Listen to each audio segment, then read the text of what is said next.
일찍 일어난 당신은 참 복이 있습니다. 예, 우리 행복한 교인들은 참 멋있는 분들입니다. 외모도 아름답지만 제가 겪어보면 참 마음 하나하나가 참 이렇게 들여다보면 참 이쁜 분들이 많고 아름다운 분들이 참 많습니다. 두 분만 지금 아멘 하셔서 기뻐하시는데 다 그렇습니다.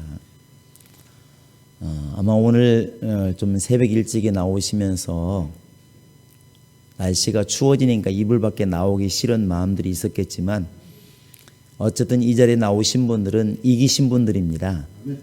해 뜨기 전에 이렇게 일찍 일어나서 여러분들이 세수를 했을 것이고 모르긴 몰라도 아마 밤새 헝클어진 머리를 손질했을 것이고 남자들은 또 수염을 안 깎으면 안 되니까 수염을 깎고 아마 여성들은 또 많은 시간 또 할애해서 화장을 했을 것입니다.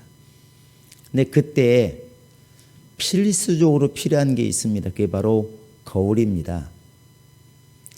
특히 여성들은 거울 아니면 거의 못 산다 할 정도로 밥 먹고도 보는 게 거울이고 화장실 갔다 나오면서도 보는 게 거울이고 아침에 나오면서도 거울이고 회사 가서 보는 것도 거울이고 집에 들어와서 보는 것도 거울이고 하여튼 거울 없이 사는 수가 없다 이렇게 말하는 게 바로 이제 삶입니다. 이 거울을 보고 내 모습을 돌아보고 잘못된 눈썹 다시 고치고 헝클어진 머리 단정하게 하고 옷맵시를 다 이렇게 오늘 맞추어서 지금 이 자리에 앉아 있습니다. 오늘 우리는 우리의 모습을 비춰볼 수 있는 것이 거울입니다. 그런데 육신의 모습은 그렇게 거울을 통해서 고치기도 하고 만지기도 하고 다듬기도 하는데 영혼은 어떻게 할 것인가? 영혼의 거울은 성경입니다. 그래서 시편 119편에 보시면 다윗이 그런 고백을 많이 해요. 하나님의 말씀은 내 발의 빛이니이다 이렇게 말을 해요. 하나님 말씀은 나를 비춰보는 거울이라는 것이죠. 내가 지금 말을 잘하고 있을까? 내가 지금 신앙생활 잘하고 있을까? 지금 내가 제대로 예수님을 잘 믿고 있을까? 오늘 주님이 나를 오라 하시면 내가 자녀와 내 식구들 다 놓고 갈 때 과연 내 영혼은 당당하게 나는 주님 곁으로 간다. 너희들 열심히 신앙생활하고 와라. 이렇게 자신 있게 말할 수 있는 영혼이 준비가 되어 있을까? 이런 것들을 볼 수 있는 게 뭐냐면 성경입니다. 이 성경에는 하나님의 명령이 담겨 있습니다. 예수님 말씀하시기를 나는 그의 명령이 곧 아버지의 명령이 영생인 줄 아노라. 이렇게 말씀하셨습니다. 어떻게 우리가 해야 할 것을 모를 때 할 수 있는 명령이 이 성경에 담겨 있고 또 하나는 우리보다 먼저 살다 가신 분들, 먼저 예수 믿고 먼저 잘한 거 못한 거 경험한 믿음의 선배들이 여기에 기록되어 있다는 것이죠. 그래서 나는 오른쪽으로 가려고 했는데 이렇게 살다가는 이 사람처럼 망하겠구나. 또 그렇게 하기 싫은데 내가 이렇게 싫어도 하면 믿음 어떤 선배처럼 잘 될 수 있겠구나 하는 것을 볼 수 있는 게 뭐냐면 성경입니다. 그래서 우리가 성경을 자꾸 읽으라고 하는 것, 성경을 자꾸 들으라고 하는 것은 이걸 통해서 나를 돌아본다는 것입니다. 적어도 주일날 와서 예배하면서 찬양하며 회개하며 말씀을 듣는 사람들은 이 순간만큼은 하나님을 기억할 겁니다. 아, 내가 이번 주에도 기도 많이 못했구나. 별 생각 없이 살았는데 아, 내가 이번 주에 성경을 한 페이지도 못 읽었구나. 그러면서 느끼는 게 뭐겠습니까? 말씀을 들으면서 찔림을 얻는 것이죠. 아, 잘못했구나. 이렇게 살아서는 안 되는데 내가 도대체 무엇 때문에 이렇게 죽을 만큼 바쁘게 사는가? 주님의 일은 손톱만큼도 못하면서 왜 이렇게 바쁜가? 그렇다고 해서 세상에 엄청난 성공을 하는 것도 아닌데 뭔가 지금 잘못 가고 있구나. 그래서 회개를 하고 또 나름대로 정말 열심히 살았는데 말씀을 들어보니까 내가 너무 잘한 것이죠. 하나님 너무 감사합니다. 내가 바쁜 중에도 주님을 기억하게 하시고 매일 성경 그래도 몇 페이지 읽게 하시고 남들은 알아주지 않아도 혼자 있을 때 기도하고 찬송 듣고 성가를 들으면 복음성가 들으면서 얼마나 기뻐했는가. 누구도 모르는 사이에 눈물도 흘리고 예배드리면서 생각하니까 그걸 나를 받아주시는 하나님이 있는 거죠. 하나님이 너무나 기뻐하는 모습을 내가 느끼는 순간 예배를 통해서 감동이 온다는 것입니다. 감동이 오는 거예요. 성경은 결국 나를 비춰보는 거울입니다. 우리가 날마다 거울을 통해서 내 얼굴을 보고 만지고 옷맵시를 고치고 하는 것처럼 날마다 성경을 보면서 우리가 언어라든지 행동이라든지 내가 지금 걷고 있는 이 일이 정말 제대로 가고 있는지, 내가 지금 보람된 삶을 살고 있는지 돌아볼 수가 있다는 것이죠. 왜 하나님께서 요한계시록 2장 3장에 7개 교회를 이렇게 일일이 열거하시면서 잘한 거, 못한 거, 꾸짖는 거, 고칠 것을 말씀하셨을까? 그들만 지금 말씀하셨을까요? 그 일을 기록한 것은 앞으로 수많은 수천만, 수십만의 교회가 생길 텐데 그 교회들이 이 교회들을 보고 깨닫고 회개할 것은 회개하고 잘하는 것은 더 열심히 하고 이렇게 본받으라는 거 아니겠습니까? 그래서 오늘 또 우리는 이 말씀을 우리가 보는 겁니다. 오늘 말씀은 이제 고린도 교회를 향해서 바울의 입을 통하여 하나님이 하시는 말씀입니다. 근데 고린도 교회는 상당히 열심은 있었는데 영적으로는 많이 혼탁했던 것 같습니다. 고린도전서 또 고린도서 상당히 양이 많아요. 에베소서, 빌립보서, 골로서 이런 거 생각하면 불과 몇 장밖에 안 되는데 고린도전서 벌써 이렇게 많지 않습니까? 16장까지 많잖아요. 근데 그 안에 내용이 내가 너희만 생각하면 너무 기쁘다. 내가 고린도 교회만 생각하면 너무 힘이 난다. 이런 내용으로 꽉 차 있으면 좋겠지만 별로 그러지를 못합니다. 고린도 교회는 혼난 게 되게 많아요. 그런데 오늘 말씀은 다른 게 아니라 바로 교회라고 하는 것은 영혼의 유익을 얻어야 되고 영혼의 유익을 줘야 되고 교회라고 하는 것은 사람에게 생명을 주는 곳이고 예수를 알게 하는 곳이고 영혼을 깨우는 곳이고 영혼의 회개가 있는 곳이 바로 교회인데 결국 한마디로 말하면 영혼을 유익하게 만드는 곳이 교회여야 맞는데 이 고린도 교회는 교회라는 이 이름으로 세워져 있긴 한데 영혼들에게 유익을 주지 못하고 있다. 지금 이렇게 말을 하고 있습니다. 왜 그러냐면 이 고린도 교회가 사람이 안 모인 건 아닙니다. 사람은 많이 모였습니다. 그런데 너무나 잘못된 게 많습니다. 그 중에 오늘 바울이 이 말씀을 통해서 꼬집는 것은 여러분 잘 보시면 알겠지만 교회가 분쟁이 있는 거예요. 분쟁이. 이건 절대로 기뻐하지 않습니다. 하나님. 그래서 이 바울도 말하기를 내가 너희를 많은 걸 칭찬하고 싶은데 이것 가지고 내가 칭찬을 안 한다 이렇게 말합니다. 절대로 너희 분쟁하는 거 가지고 칭찬할 수가 없다. 이 고린도 교회가 약점이 뭐냐면 파벌이 있다는 거예요. 파벌이 있어요. 교회가 파벌이 생기면 그대로 이렇게 나누어지고 파괴가 됩니다. 그래서 저쪽에 있었던 광자 들어가는 교회, 또 목동에 있던 제자 들어가는 교회, 여러분 아마 숱하게 뉴스 들었을 것입니다. 그런 교회들이 지금 어떻게 되었습니까? 몇만 명씩 모이던 교회들이 불과 1000명, 2000명 모이는 교회로 그냥 다 이렇게 무너졌습니다. 왜 그랬을까요? 목사파, 장로파, 또 아니면 무슨 파 이렇게 교회가 빠개져가지고 막 싸우는 것입니다. 김장로파, 송장로파 이렇게 나누셔가지고 그러다 보니까 교회가 막 쌈박질을 하고 그러다 보니까 이 건물이 너희 거냐 우리 거냐 막 싸우기 시작하니까 결국에는 건물은 네 것도 내 것도 아닌 남들에게 넘어가 버리고 경매로 넘어가 버리고 이런 일들이 벌어지는 것이죠. 과연 무엇 때문에 싸웠을까? 실제로 그저 교인의 말을 저는 들었습니다. 10년 지나서 보니까 도대체 무엇 때문에 싸웠느냐 교인들이 막 이렇게 답답하다는 것이죠. 이러려고 싸웠나? 근데 고린도 교회가 그랬다는 것입니다. 고린도 교회가 얼마나 그 당시에는 사람들끼리 싸우기 때문에 이 말이 잘 크게 안 들렸을 거예요. 우리는 지금 옛날에 그 교회가 싸웠다고 생각하니까 쉽게 이해가 되는데 그 당시 사람들은 이해관계가 얽혀있기 때문에 지금 우리끼리 싸우는 것과 똑같습니다. 왜 이렇게 박지사만 생각하면 성질나 죽겠어. 왜 우리 교회 저런 사람이 있는지. 이 현실 관계이기 때문에 이게 말씀이 잘 안 들어옵니다. 회개하라고 화해하는 말이 잘 안 들어오는 거예요.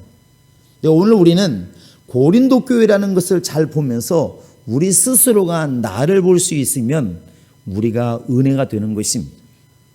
여러분 한번 고린도 한번 고린도서 3장을 보시기 바랍니다.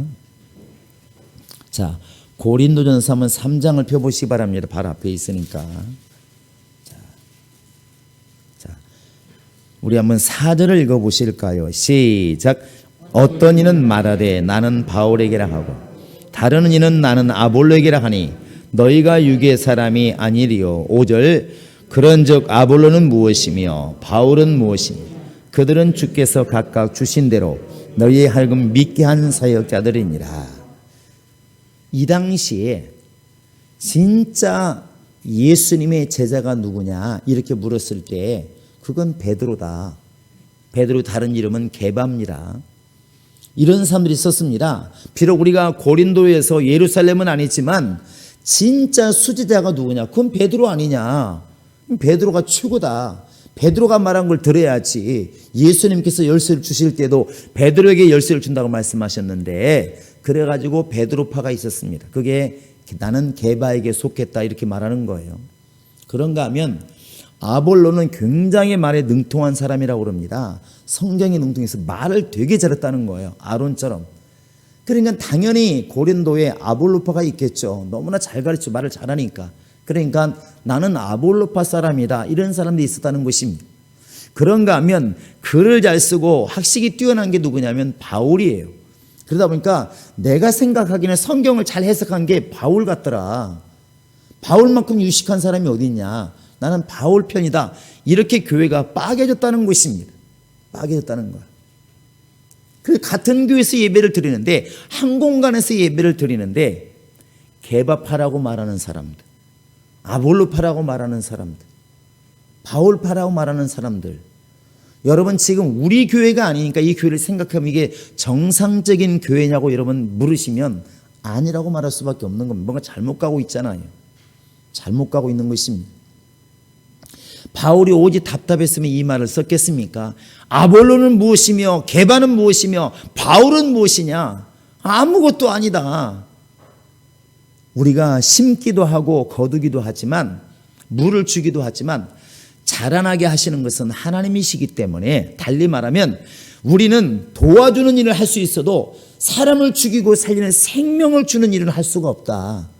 생명을 주는 것은 하나님밖에 없다. 그러니까 나는 하나님께 속한 자라고 해야지 사람에게 속한 게 무슨 그게 믿음이냐. 그건 세상 조직이지. 그러면서 책망합니다. 지금 고린도 교인들이 이 당이 있어야 올바른 믿음이다. 힘이 있다. 이렇게 말을 했다는 겁니다. 그게 세상에서는 맞는 말이에요. 우리도 그렇게 말합니다. 정치는 혼자 하는 게 아니라고. 혼자 하는 게 아니라고. 그래서 자꾸 우리가 볼 때 당을 자꾸 들어가려고 하는 것은 무소속으로 있으면 무슨 힘을 쓸 수가 없어요. 우리나라 지금 정치가 그렇습니다. 그러니까 당에 들어가서 뭔가 해야 되다 보니까 당을 들어갈 수밖에 없는데 이 당시에 고린도 교회도 그랬다는 것입니다. 어딘가는 들어가 있어야 신앙이 보호를 받고 어딘가는 속해 있어야 신앙생활을 잘한다고 생각을 했다는 것입니다.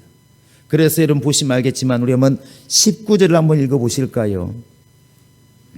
19절입니다. 자, 시작. 11장 19절입니다. 죄송합니다. 시작.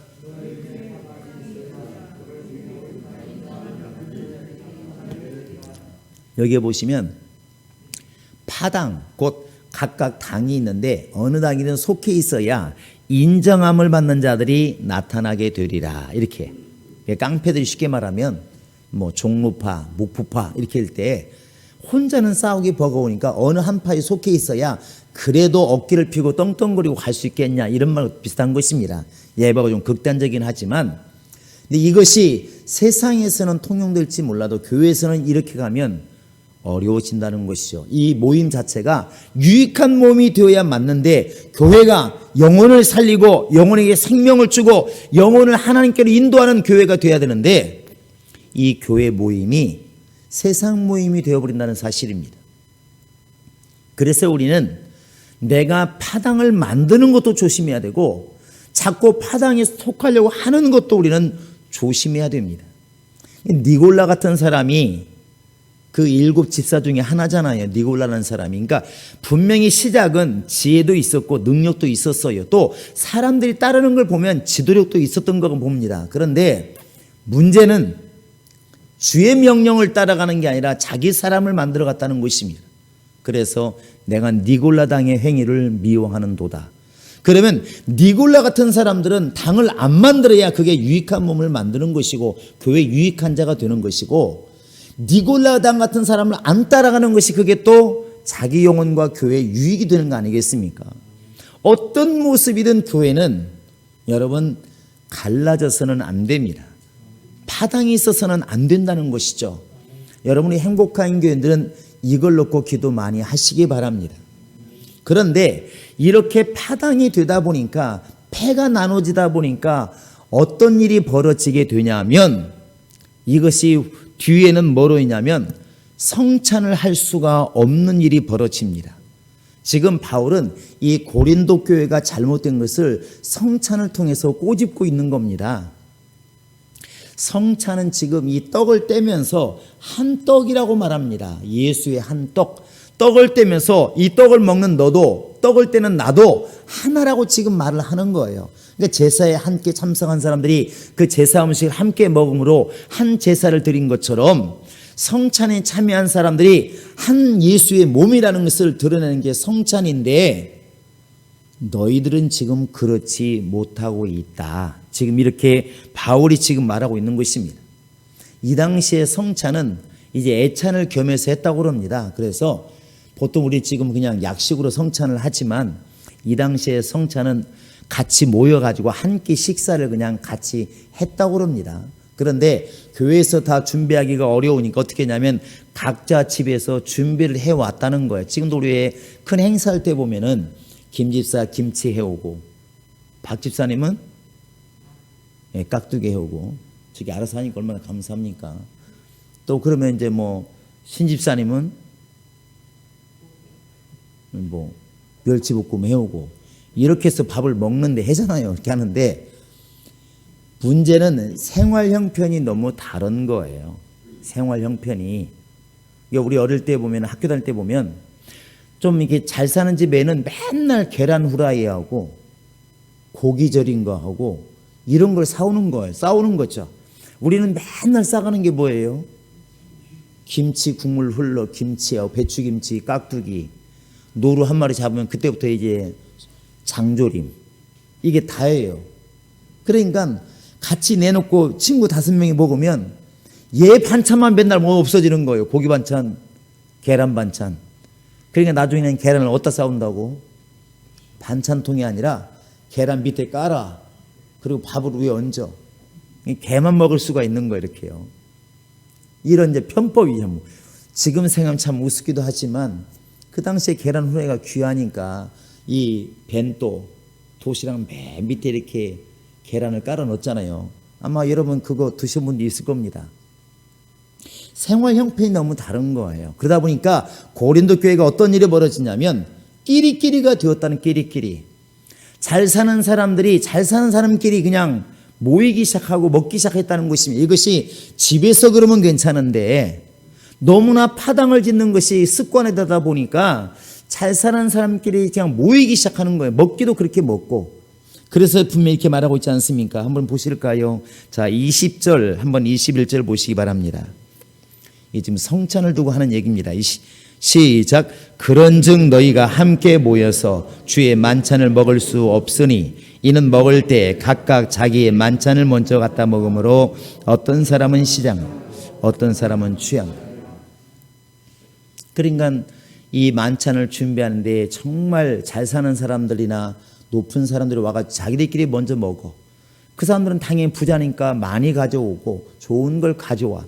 그 사람들이 이렇게 먹다 보니까 자기들은 배부르고 자기들은 술이 취해가지고 포도를 적당히 먹어야 되는데 많이 먹어가지고 취하는데, 문제는 가난한 사람들, 정말 빵을 준비 못하고 포도주도 준비 못해가지고 온 사람들은 교회와 그날 만찬을 같이 터놓고 함께 원래 같이 쌓아놓고 먹어야 되는데, 부자들끼리 모여서 먹어버리니까 늦게 온 사람들, 가난한 사람들은 먹을 게 없다는 것이죠. 그러니까 그게 무슨 성찬이야 지금 말하고 있는 겁니다. 너희가 지금 집에 먹을 게 없어서 이렇게 교회까지 와가지고 이렇게 티를 내야 되겠느냐. 이 티를 낸다는 것은 결국 끼리끼리입니다. 이게 무슨 성찬이냐. 내가 주께 받은 명령은 이게 아니라, 내가 주께 받은 명령은 한 교회 한 영혼 함께 가는 것이지, 그렇게 잘 사는 사람끼리 또 마음 맞는 사람끼리 또 그렇게 팥끼리 그렇게 분파되는 거, 파당이 되는 거, 나 그거 원하는 게 아니다. 우리 주님은 그걸 원하는 것이 아니었다. 이렇게 말을 지금 하고 있습니다. 꾸짖고 있는 것이죠. 그래서 바울이 성찬을 통해서 이렇게 말합니다. 야, 성찬이 무슨 의미가 있냐? 너 지금 어떻게 참석하고 있느냐? 성찬이 의미가 어디 있느냐? 첫째, 먹는 거냐? 기념하는 것이냐? 바울이 지금 묻고 있습니다. 그렇게 지금 파당을 짓고 있는 고린도 교인들에게, 너 성찬을 갖다가 그렇게 먹는 것에 주안점을 두고 있냐? 성찬이 먹는 데 목적이 있냐? 이걸 지금 묻고 있는 겁니다. 잘못 생각하고 있다. 성찬이 먹는 게 주가 된다면 차라리 집에서 먹어라. 그게 마지막 절입니다. 보실까요? 자, 34절입니다. 34절 시작. 만일 누구든지 시장하거든 집에서 먹을지니 이는 너희의 모임이 판단받는 모임이 되지 않게 하려 함이라. 그 밖의 일들은 내가 언제든지 갈 때에 바로 잡으리라. 배고프면 어디서 먹으라고? 집에서 먹고, 너희가 지금 집이 좀 부유하면 좀 많이 싸와서 가져와서 교회에서 안 먹으면 어때? 오늘은 성찬이니까, 주님의 이름으로 떡을 떼는 날이니까 나는 안 먹어도 괜찮다. 집에 먹을 게 많으니까 가난한 사람들 많이 먹게 하고 배불리 먹게 하고 오늘은 그들이 행복하게 해주면 어떨까? 그게 진짜 성찬 아니겠느냐? 이렇게 지금 말하고 있는 것입니다. 너 가진 게 많다고 집에서 잘 먹는데 밖에 와가지고 교회까지 와가지고 잘난 티를 하고 너만 배부르고, 잘난 사람끼리 부자끼리 모여서 배부르고, 가난한 사람은 집에서도 배고픈데 교회까지 와가지고 먹을 게 없고 무시당하고, 이게 옳은 것이냐? 이게 교회냐? 그러니까 교회가 원래 유익을 주어서 가난한 사람들은 정말 물질을 통해서라도 먹는 걸 통해서라도 하나님 은혜를 깨닫고, 부자들은 나눠줌으로 인해서 행복을 느끼고, 그게 교회가 되어야 맞는데, 유익한 모임이 되어야 맞는데, 교회까지 와가지고 없는 사람은 서럽고 배고픈 사람은 배고프고, 이게 무슨 교회냐? 이건 올바른 모임이 아니다. 그래서 유익한 모임이 되어야 될 교회가 지금 해로운 모임이 되고 있고 유익하지 못한 교회가 되고 있다. 이래서는 안 되지 않느냐, 지금 이렇게 우리에게 말씀하고 있는 것입니다. 여러분, 우리가 오늘 이 말씀을 들으면서 해야 될 것은 다른 거 없습니다. 하나 되기 위해서 힘쓰는 겁니다. 이렇게 말합니다. 어른들이 말하기를 세상은 혼자 못 산다. 그런데 저는 이렇게 말씀드리고 싶어요. 혼자 살려고 하지도 말라는 것입니다. 그게 교회가 아닌가 생각이 들어가요. 내가 잘나고 나 혼자 교회 없어도 혼자 살 수 있고 혼자 예수 믿을 수 있지만 그건 주님이 원하시는 방법이 아니라는 것입니다. 능히 혼자 살 수 있어도 혼자 살려고 하지 마시고 같이 살려고 하시기 바랍니다. 그런 의미로 우리가 바자회도 보고 사실 교회 예배도 보시고 한번 순도 한번 그렇게 여러분 생각해 보시면 금방 답이 나올 겁니다. 아마 오늘 또 우리가 이제 바자회를 통해서도 많은 도움받는 사람들이 있겠죠. 또 우리가 바자회 끝나고 나면 이것이 또 우리가 이 물질을 우리가 쓰는 게 아니라 또 어려운 교회들을 도울 겁니다. 그런데 이 바자회를 준비해서 보니까 우리 김태우 목사님 맡겼더니 주중에도 얼마나 걱정되면 일찍 오셨습니까? 수요일날도 그냥 일을 안 하시고 오셔가지고 이 일하는 걸 돌아보시고 어제도 하루 종일 일하시고 또 어떤 분들은 정말 자기 돈을 내가지고 헌신해가지고 이렇게 또 정말 이 바자회를 돕고 열심히 찾는 사람도 있지만 교인들이 가져간다니까 아깝지 않게 막 내놓는 분들이 있다는 것이죠. 내놓는 분이 있다는 거예요. 여러분 나중에 보시면 알겠지만 더덕 같은 경우도 그거 원래 2배 값어치가 있는 겁니다. 그 2만 원에 사가지고 지금 그냥 만 원에 드리는 겁니다. 그냥 만 원씩 손해보는 거예요. 그런데 우리 교인들이 먹는다니까 그냥 내놓는 겁니다. 우리 교인들이 맛있게 먹었으면 좋겠다. 떡도 지금 아마 뭐 얼마나 파는지 모르겠지만 원래 제가 받는 게 아닙니다. 원래 2배를 주고 산 건데 그냥 싸게 그냥 주는 겁니다. 우리 교인들 주는 거니까. 사실 그를 통해서 우리가 먹는 사람은 행복하고 주는 사람 얼마나 또 뿌듯할까요? 분명 그러리라 믿습니다. 그게 교회가 아닐까. 이것은 당연히 보이는 거지만 보이지 않는 영적인 마음도 그렇게 되어야 교회가 행복할 수 있지 않겠냐는 것입니다. 그게 유익한 교회가 아니겠습니까? 여러분 그래서 우리가 하나 되기를 힘써야 됩니다. 그러려면 고린도 교회가 딱 해야 할 일이 딱 하나입니다. 그건 33절에 다 답이 나와 있습니다. 한번 읽어보실까요? 시작. 그런즉 내 형제들아 먹으러 모일 때 서로 기다리라. 내 거 가지고 와서 내가 교회 와서 먹는다고 성찬이 아니고 그럼 집에서 먹으면 뭐가 다릅니까? 그게 아니라 내 것을 가지고 와서 내가 가져온 것을 어려운 사람, 가난한 사람, 먹지 못하는 사람들이 와서 먹고 행복한 것을 같이 기다리고 함께 하는 것. 그게 바로 고린도 교회가 유익한 모임으로 될 수 있는, 교회가 회복될 수 있는 바로 지름길이었습니다. 기다리라는 말은 시간만 생각하는 게 아닙니다. 늦게 온 사람들, 어려운 사람들, 내가 지금 나는 먹을 수 있고 내가 좋아하는 김집사, 박집사 함께 모여서 지금 먹어도 문제가 안 되고 지금까지 그래 왔지만 그렇게 하지 말고 가난한 사람 먹을 때까지, 배고픈 사람 다 먹을 때까지 기다려줄 수 있는 사람, 그런 기다려주는 마음, 교회가 그런 마음들로 꽉 차 있을 때 그 교회가 유익한 모임을 주는, 정말 주님 뜻대로 사는 교회가 될 수가 있을 것이라 생각을 합니다.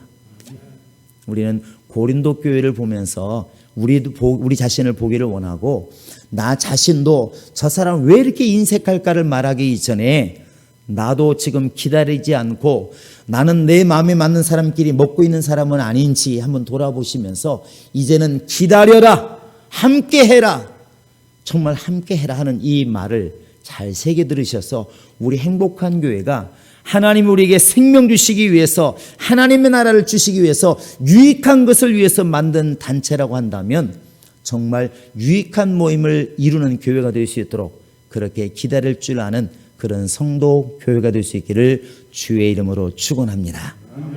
이 시간 나같이 우리를 놓고 기도하십니다. 하나님, 정말 내가